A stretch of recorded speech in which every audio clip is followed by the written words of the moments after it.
Hello friend, स्वागत है फिर से आज के एक न्यू वीडियो में। तो फ्रेंड, आज हम आपके लिए साइंस के टॉप 20 ऑब्जेक्टिव को लेकर आए हैं जो कि आपके एग्ज़ाम में पूछा गया है। तो और 2023 एग्ज़ाम में आपको बिहार डीएलएड एंट्रेंस एग्ज़ाम जो आप देने वाले हैं 2023 में, उसमें पूछे जाने की संभावना है। तो आप देख लीजिए, ऐसे क्वेश्चन आपके एग्ज़ाम में पूछे जाते हैं। तो यहाँ पर देखिए, मैंने पिछले सेशन में अर्थात कल के वीडियो में 20 ऑब्जेक्टिव क्वेश्चन को कराए थे, जिसमें साइंस पार्ट 1 था और आज की वीडियो पार्ट 2 बना रहे हैं। यदि उस वीडियो को नहीं देखे तो इस वीडियो को देखने के बाद आप उस वीडियो को देख सकते हैं, चैनल पर वीडियो पड़ा हुआ है। तो चलिए आज की सेशन को स्टार्ट करते हैं। तो आपको अच्छा लगेगा और उम्मीद करता हूं कि आप क्या करेंगे, तो वीडियो को शुरू से अंत तक देखिएगा। तो उत्तल दर्पण द्वारा बना प्रतिबिंब होता है। तो उत्तल दर्पण द्वारा जो बना प्रतिबिंब आपका होता है, यहाँ पर ऑप्शन नंबर सी बिल्कुल करेक्ट हो जाएगा। काल्पनिक और सीधा उत्तल दर्पण द्वारा बना प्रतिबिंब होता है। और अवतल दर्पण द्वारा बना प्रतिबिंब, अवतल दर्पण द्वारा आपको पूछ लिया जाए तो वास्तविक और उल्टा होता है। तो आपको इसे भी याद रखना है। और उत्तल दर्पण का उपयोग जो किया जाता है वो गाड़ियों के साइड मिरर के रूप में किया जाता है। तो आपको इसे भी याद रखना, काफ़ी महत्वपूर्ण हो जाता है आपके एग्जाम की दृष्टि से। कहा जाता है 2 नंबर क्वेश्चन, सूर्य ग्रहण के समय सूर्य का कौन सा भाग दिखाई देता है। तो जब आपके आपके माता पिता होंगे तो सूर्य ग्रहण जब लगता होगा तो कहते होंगे क्या, तो सूर्य को बाबू आप मत देखो। तो यहाँ पर सूर्य ग्रहण के जो समय होता है सूर्य का किरीट भाग दिखाई देता है, जिससे इससे कोई ऐसा प्रकार की गैस निकलता है जिससे आपका क्या हो जाएगा, तो जिससे आपके आँखों का हानि पहुंचाता है। इसलिए आपके माता पिता क्या कहते हैं कि सूर्य के जो भाग दिखाई देता है किरीट, उसे मत देखो। कहा जाता है लाल सिंदूर का रासायनिक सूत्र क्या है। तो आज का 3 नंबर क्वेश्चन काफ़ी महत्वपूर्ण क्वेश्चन और पिछले साल आपको पूछा गया है, इसलिए यह क्वेश्चन आपके एग्जाम के लिए काफ़ी महत्वपूर्ण है। चलिए देखते हैं, तो लाल सिंदूर का रासायनिक सूत्र क्या है। तो लाल सिंदूर का जो रासायनिक सूत्र है Pb3O4, जो कि काफ़ी महत्वपूर्ण क्वेश्चन है और आपके एग्जाम में पूछा गया है। तो आप इसे याद रखिएगा। और ये अभी तक वीडियो को लाइक नहीं किया तो वीडियो को लाइक कर लीजिएगा, जितने भी न्यूज़ चैनल को सब्सक्राइब कर लीजिएगा। और यहाँ पर आपको बताना है कि 4 नंबर क्वेश्चन, अम्ल का पीएच मान कितना होता है। तो अम्ल का जो पीएच मान आपका होता है, यहाँ पर मैं आपको एक ग्राफ बनाकर बता देता हूँ। इसका देखिए, अम्ल का जो पीएच मान होता है 0 से 14 के बीच होता है। तो इसका जो ग्राफ होता है वह 0 से 14 के बीच, और बीच में जो होता है वह 7 होता है, जो कि न्यूट्रल होता है अर्थात उदासीन होता है। यहाँ पर 0 से लेकर 7 के बीच जो आपका होता है, क्या होता है, अम्ल होता है, जिसे आप एसिड कहते हैं। साथ में क्या होता है, तो उदासीन होता है। आपको इसे याद रखना है, क्या होता है, उदासीन होता है। और यहाँ पर आपको याद रखना है 7 से लेकर 14 के बीच जो होता है वह क्षार होता है, जिसे आप भस्म भी कहते हैं। आपको इसे याद रखना है। तो अम्ल का पीएच मान, अम्ल आपको यहाँ पर दिख रहा है, तो अम्ल कितना और कितना के बीच है, तो 0 और 7 के बीच अर्थात 7 से कम। तो 7 से कम आपकी किस ऑप्शन में है, ऑप्शन नंबर एम है बिल्कुल करेक्ट आंसर। यदि आपको पूछ लिया जाए क्षार और या भस्म का पीएच मान कितना होता है, तो वह क्या होता है, 7 से अधिक होता है। आपको इसे भी मार देना है। और एक क्वेश्चन यहाँ पर और पूछा जाता है, जो कि रक्त का पीएच मान कितना होता है। तो रक्त का पीएच मान 7.4 होता है। आपको इसे याद रखना। रक्त क्या है, तो एक तरल संयोजी उत्तक है और यह क्षारीय द्रव भी है। आपको इसे भी याद रखना है। अगली क्वेश्चन आपको 5 नंबर क्वेश्चन है, जब बर्फ पिघलता है तो उसका आयतन क्या होता है। जब बर्फ को आप पिघलाते हैं तो उसका आयतन घट जाता है। आपको इसे याद रखना है, बिल्कुल करेक्ट आंसर ये हो जाएगा। अगली क्वेश्चन आपको यहाँ पर 6 नंबर क्वेश्चन है, जो कि काफ़ी महत्वपूर्ण। कहा माइटोकॉन्ड्रिया की खोज किसने की। ऑप्शन नंबर ए है Albert Kolliker, Robert Hooke, Robert Brown, Leeuwenhoek. तो यहाँ पर आपको जो माइटोकॉन्ड्रिया के खोज किए थे, यहाँ पर कौन किए थे, तो अल्बर्ट कोलीकर, ऑप्शन नंबर ए हो जाएगा। और यहाँ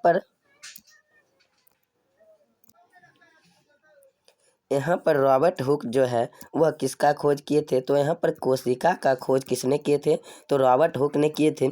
कब किए थे, 1665 ईस्वी में कोशिका का खोज रॉबर्ट हुक ने किए थे। लेवेनहॉक ने जीवाणु का खोज किए थे। आपको इसे याद रखना है। और यह क्वेश्चन काफ़ी महत्वपूर्ण हो जाता है, तो आपको इसे याद रखना है।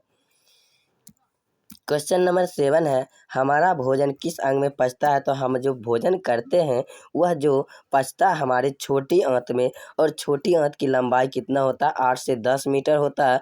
आपको इसे याद रखना है। और छोटी आंत में भोजन पचने के बाद बड़ी आंत में जाता है, और बड़ी आंत से आप क्या करते हैं, मल के रूप में त्याग देते हैं। विसर्जन कर देते हैं।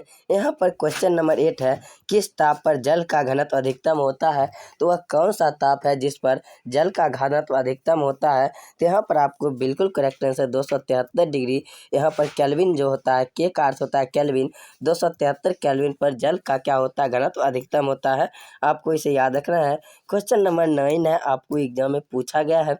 तो हमारे शरीर में ग्रास नली की लंबाई कितनी होती है लगभग? तो ग्रास नली की लंबाई जो हमारे शरीर में ग्रसनी होती है उसकी लंबाई 25 सेंटीमीटर होती है। ऑप्शन नंबर डी हो जाएगा। आपको इसे याद रखना, काफ़ी महत्वपूर्ण क्वेश्चन है। चलिए अगली क्वेश्चन की तरफ बढ़ते हैं। तो अगली क्वेश्चन पर बढ़ने से पहले यदि वीडियो को लाइक नहीं किए तो वीडियो को लाइक करके, चैनल पर नहीं तो चैनल को सब्सक्राइब कर लीजिएगा। अगली क्वेश्चन आपको यहाँ पर 10 नंबर क्वेश्चन है जो कि काफ़ी महत्वपूर्ण है।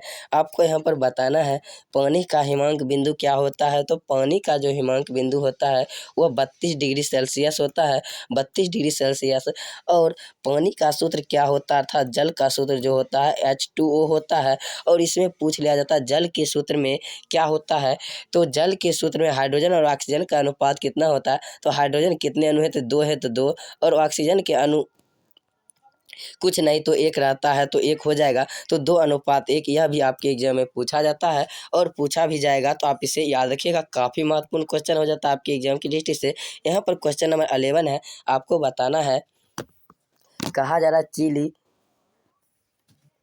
चिली साल्ट पीटर का रासायनिक सूत्र क्या होता है? तो चिली साल्ट पीटर का जो रासायनिक सूत्र होता है NaNO3। ऑप्शन नंबर ए बिल्कुल करेक्ट आंसर हो जाएगा और आप इसे याद करिएगा। चलिए क्वेश्चन नंबर 12 है जो कि काफ़ी महत्वपूर्ण है।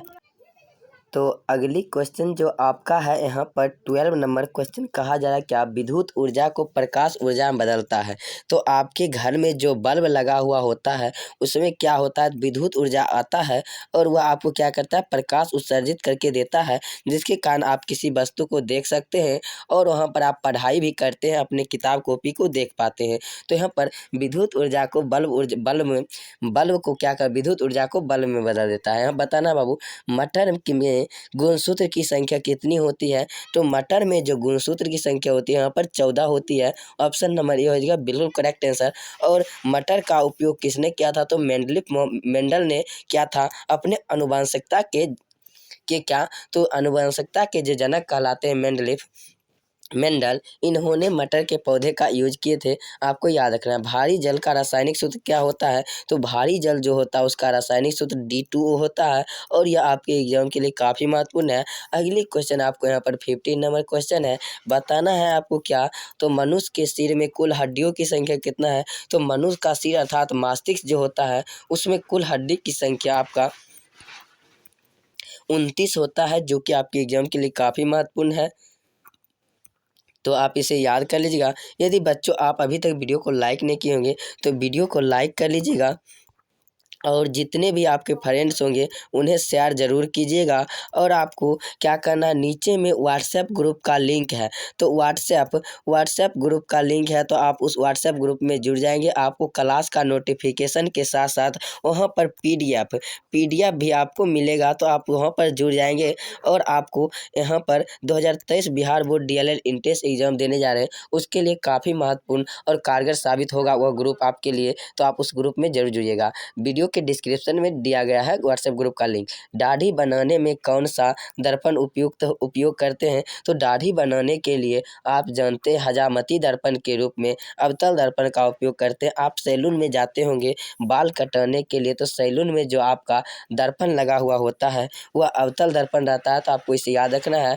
और आपको याद रखना है गाड़ियों के साइड में, जैसे कि सभी स्टूडेंट होंगे जो बाइक चलाना जानते होंगे, कार चलाना जानते होंगे और चलाते भी होंगे, तो आपके जो कार में लगा हुआ होता है वो आपको क्या होता है, तो उत्तल दर्पण लगा होता है, आपको इसे याद रखना है। तो रक्त का दाब मापने वाला यंत्र, तो रक्त का जो दाब होता है, ब्लड प्रेशर होता है, उसको मापने का यंत्र क्या होता है? तो यहाँ पर ऑप्शन नंबर क्या हो जाएगा, सी, जो कि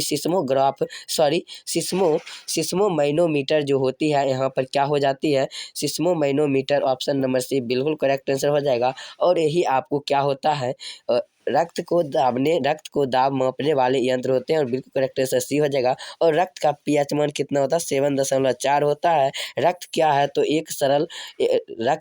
एक तरल से जो उत्तक है, आपको इसे याद रखना है। क्वेश्चन नंबर 18 है, कहा जा रहा है यदि एक लोलक की लंबाई बढ़ा दी जाए तो इसका आवर्तकाल। यदि आप एक लोलक की लंबाई को बढ़ा देते हैं तो उसके आवर्तकाल क्या होगा? तो ऑप्शन नंबर बी में है, जो कि घटेगा। बिल्कुल करेक्ट आंसर क्या हो जाएगा? बी हो जाएगा। अगली क्वेश्चन की तरफ बढ़ते बाबू। अगला क्वेश्चन आपको यहाँ पर 19 नंबर क्वेश्चन है प्यारे साथियों। तो इस क्वेश्चन का ऐसे बताना है, ट्रेकोमा बीमारी किस अंग को प्रभावित करती है? तो ट्रेकोमा जो बीमारी होती है वह शरीर के जो किस हिस्से में होती है? तो यह आँख वाले हिस्से में होती है। तो आपको इसे याद रखना। बिल्कुल करेक्ट आंसर बी हो जाएगा। अगली क्वेश्चन आपको 20 नंबर क्वेश्चन है, जो कि आज की वीडियो की लास्ट क्वेश्चन है। इस क्वेश्चन का ऐसे बताइएगा, कहा जा रहा है क्या? तो विटामिन ए का रासायनिक नाम क्या है? तो विटामिन ए का रासायनिक नाम क्या है? रेटिनॉल, थायमीन या बायोटीन या टेकोफेरॉल।